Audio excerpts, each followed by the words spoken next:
Hello friends, welcome back to my channel. So friends, आज हम बात करेंगे कि नवरात्रे कब से शुरू होने वाले हैं, इसका शुभ मुहूर्त क्या है, पूजा विधि क्या है। तो चलिए जानते हैं। सो फ्रेंड्स, चैत्र नवरात्रि की शुरुआत इस माह में होने जा रही है।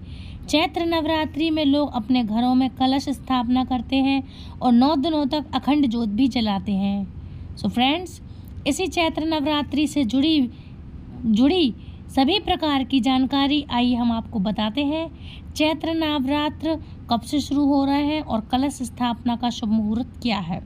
सो फ्रेंड्स, हिंदू धर्म में नवरात्रि का पर्व बहुत ही महत्वपूर्ण माना जाता है। ये बहुत ही पावन पवित्र माना जाता है। पूरे देश भर में धूमधाम से नवरात्रि के त्यौहार को मानते हैं लोग और 9 दिनों तक माता रानी को प्रसन्न करने के लिए उनकी पूजा करते हैं। मान्यता है कि नवरात्रि के 9 दिनों में माँ दुर्गा के 9 स्वरूपों की पूजा करने से भक्तों की हर मनोकामना पूरी होती है और माँ की कृपा विशेष रूप से उन पर बरसती रहती है। चैत्र नवरात्रि की शुरुआत इस माह में होने जा रही है। चैत्र नवरात्रि में लोग अपने घरों में कलश की स्थापना जरूर से करते हैं और 9 दिनों तक अखंड ज्योत भी प्रज्वलित करते हैं। सो फ्रेंड्स, आज हम बात करेंगे इसकी मुहूर्त की। तो आइए जानते हैं कि चैत्र नवरात्रि की कलश स्थापना का, घट स्थापना का क्या मुहूर्त है। सो फ्रेंड्स, ध्यान से सुनिएगा, इसलिए मैं ये वीडियो बहुत धीरे धीरे और आराम से बता रही हूँ क्योंकि ये बहुत इंपॉर्टेंट वीडियो है। तो प्लीज़ पूरी वीडियो सुने और पूरी जानकारी आप देखें। ये नहीं कि आपने आधी देखी, आधी अधूरी चीज़ें देखी हैं और बाद में आप बोलें कि मैम ऐसा नहीं, ऐसा है, हमने तो कुछ और ऐसा सुना था, कुछ और है। सो फ्रेंड्स, बहुत ध्यान से सुनिए, मैं बहुत आराम से एक एक वर्ड आपको बता रही हूँ। तो चैत्र मास के शुक्ल पक्ष की प्रतिपदा तिथि से चैत्र नवरात्रि की शुरुआत होती है। इस साल चैत्र शुक्ल की प्रतिपदा तिथि 8 अप्रैल को रात के 11:50 से शुरू होगी। यह तिथि अगले दिन 9 अप्रैल को शाम के समय 8:30 तक समाप्त होगी। सनातन हिंदू धर्म में उदया तिथि मान्य है, मतलब उदया तिथि का मुहूर्त शुभ माना जाता है। उदया तिथि मान्य है, इसलिए 9 अप्रैल को घट स्थापना की जाएगी। ठीक है ना। अब जानते हैं घट स्थापना के समय के बारे में। तो फ्रेंड्स, 9 अप्रैल को घट स्थापना की जाएगी, जिसका समय सुबह 6:02 से लेकर 10 बजे तक है। 10:16 तक रहेगा। इसके साथ ही 11:57 से लेकर 12 दोपहर के बता रही मैं, दोपहर 12:48 तक यह मुहूर्त होगा।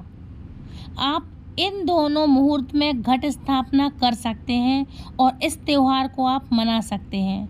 वैसे तो काफ़ी सारे लोग ऐसे होते हैं जो घर में अपने यहाँ ज्योत प्रज्वलित करते हैं, जो ज्योत जलाते हैं, वो सारा काम करने के बाद शाम के समय तक घट स्थापना करते हैं या ज्योत जलाते हैं। तो आप इस तरह भी कर सकते हैं क्योंकि पूरा दिन ही शुभ होता है। लेकिन ये जो कुछ मैंने मुहूर्त बताया है उदय तिथि के अनुसार है, ये वो मुहूर्त होते हैं जो बिल्कुल ख़ास परफेक्ट ज्योतिषी की सलाह के अनुसार हम लोग आपके लिए बताते हैं और आप तक जानकारी लेकर आते हैं।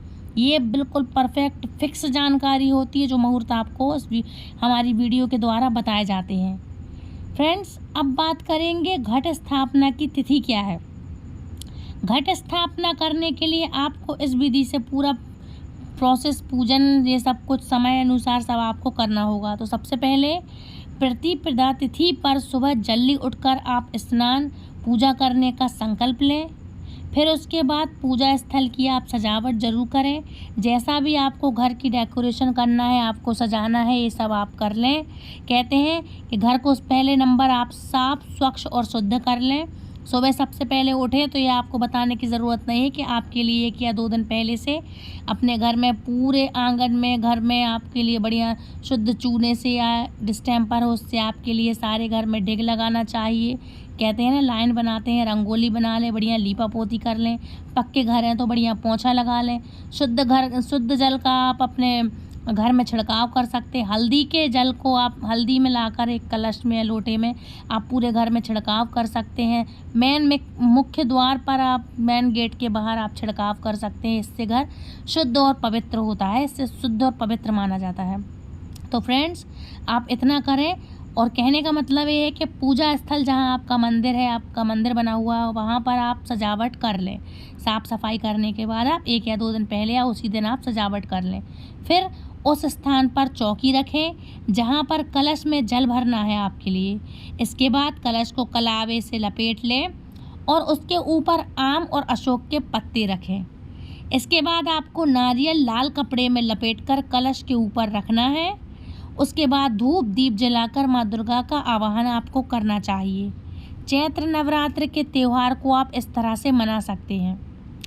याद रखिएगा कि इससे मतलब ये जो नवरात्र करेंगे, जब माँ का आवाहन करेंगे तो आपके लिए पूजा की सामग्री 1 या 2 दिन पहले से सारी चीज़ें आपके लिए एक थाली में आप अपने पास या एक बास्केट में सब चीज़ें आप पहले से एकत्रित करके रख लें, ताकि जिस दिन आप फटाफट से पूजा की तैयारियां करें तो आपके लिए ज़्यादा टाइम ना लगे और यहाँ वहाँ आपके लिए भागना ना पड़े।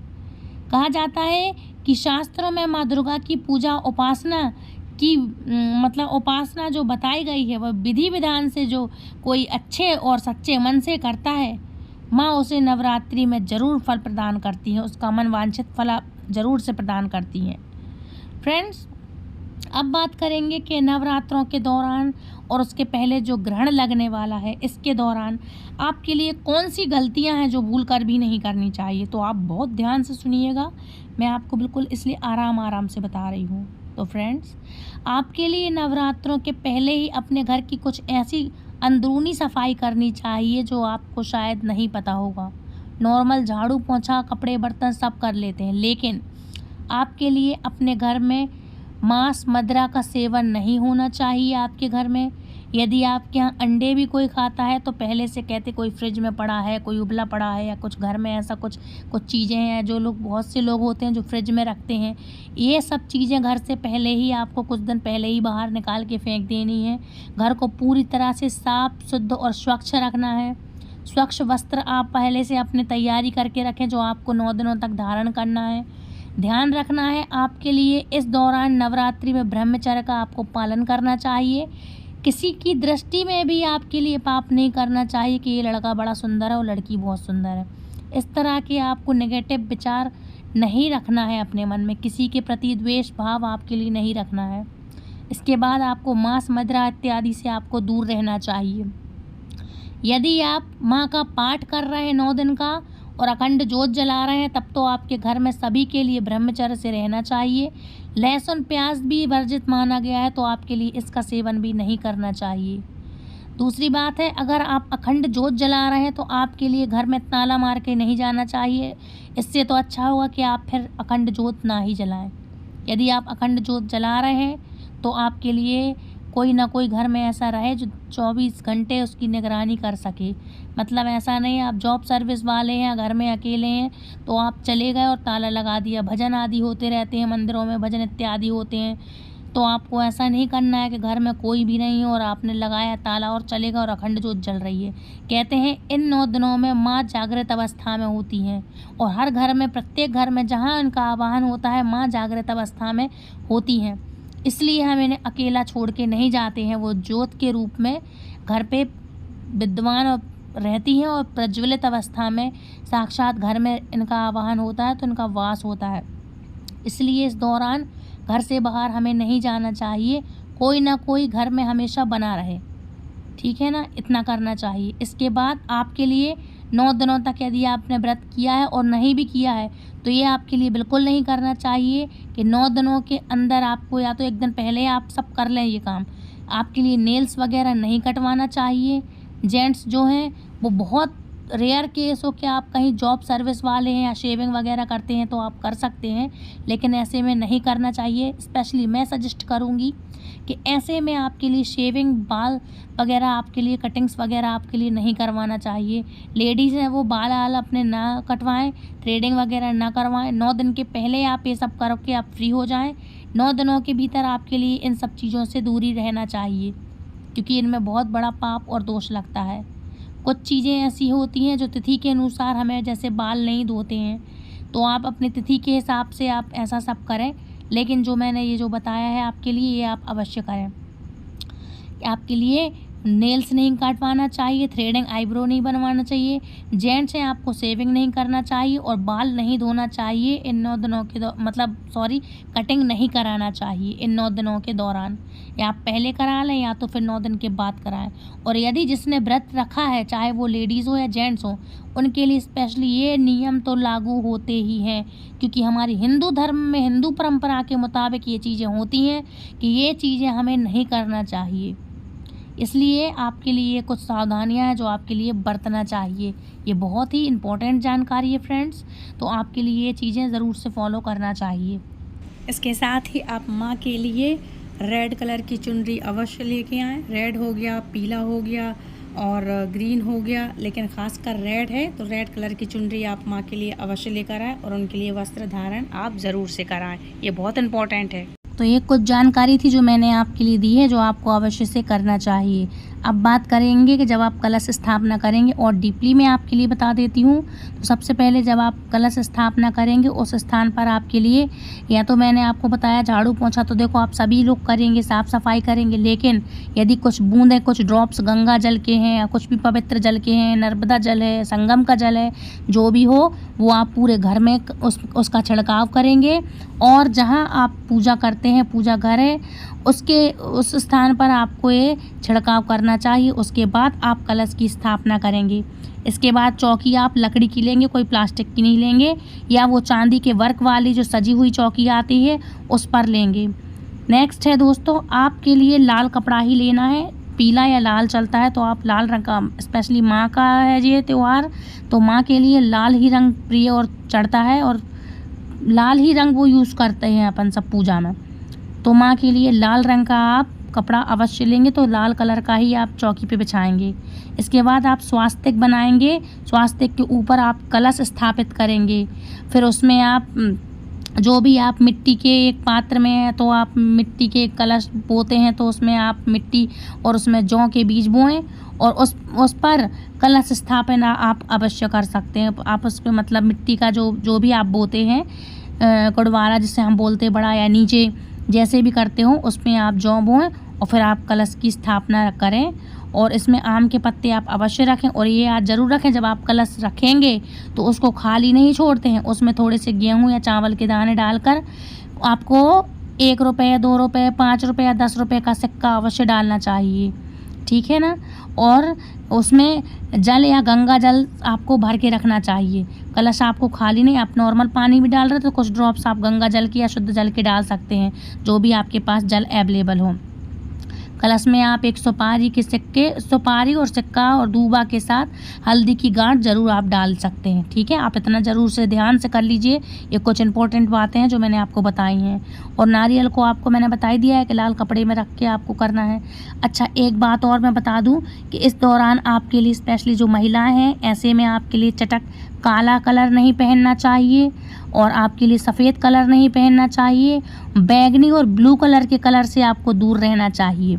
ये कुछ कलर होते हैं जो हमें नहीं पहनना चाहिए। स्पेशली जो माताएं हैं, बढ़िया लाल लाल चुनरी जैसी साड़ियाँ पहने, ये तो त्यौहार ही होता है। सभी लेडीज़ खूब सज धज के बढ़िया रेड कलर के कपड़ों में ज़्यादा दिखने को मिलती हैं, तो आप रेड कलर के पहने, पीले पहने, ग्रीन कलर पहन सकते हैं, कहते हैं ना माँ की हरी चुनरिया, तो इस तरह से आप कपड़े पहने। आपको वाइट कलर नहीं पहनना है, काला कलर नहीं पहनना है, और बैगनी और ब्लू कलर से आपको बचना है।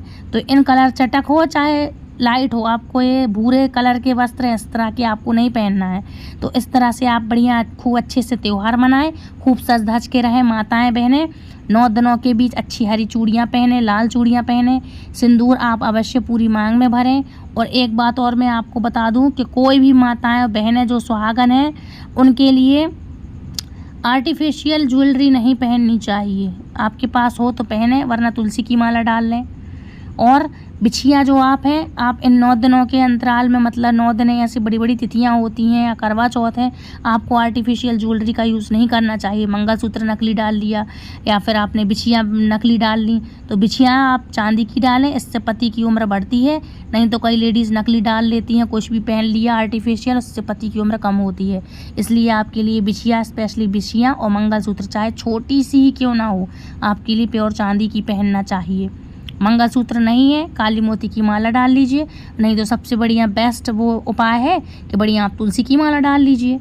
तो आप ये कुछ उपाय और ऐसी चीज़ें ज़रूर मैंने आपको बताई हैं जो आपके लिए इस तरह से आपके लिए करना चाहिए। और फ्रेंड्स, कलश स्थापित कर माँ दुर्गा की आप विधि विधान से आप पूजा करें और कलश मंदिर की उत्तर और पूर्व दिशा में ही स्थापित करें। ये मैंने आपको ध्यान से बता दिया है, आप ध्यान रखिएगा। उत्तर और पूर्व की दिशा में आप कलश को, मतलब जो माँ मंदिर है, आप उस दिशा में आप स्थापित करेंगे। तो फ्रेंड्स, ये थी कुछ आज की जानकारी जो आपको नवरात्रि में क्या करना है, नवरात्रि से पहले मैंने आपको बता दिया है। तो आई होप आपके लिए पसंद आई होगी। यदि पसंद आई तो प्लीज़ लाइक शेयर कमेंट करें, चैनल सब्सक्राइब करना बिल्कुल ना भूलें। वीडियो पसंद आए तो दूसरों तक शेयर ज़रूर करें, ताकि दूसरों से भी गलती ना हो और ये वीडियो औरों के भी काम आए। मिलती हूँ ऐसी इंटरेस्टिंग जानकारी के साथ नेक्स्ट वीडियो में। तब तक के लिए दोस्तों, जय माता दी, राधे राधे, हरे कृष्णा।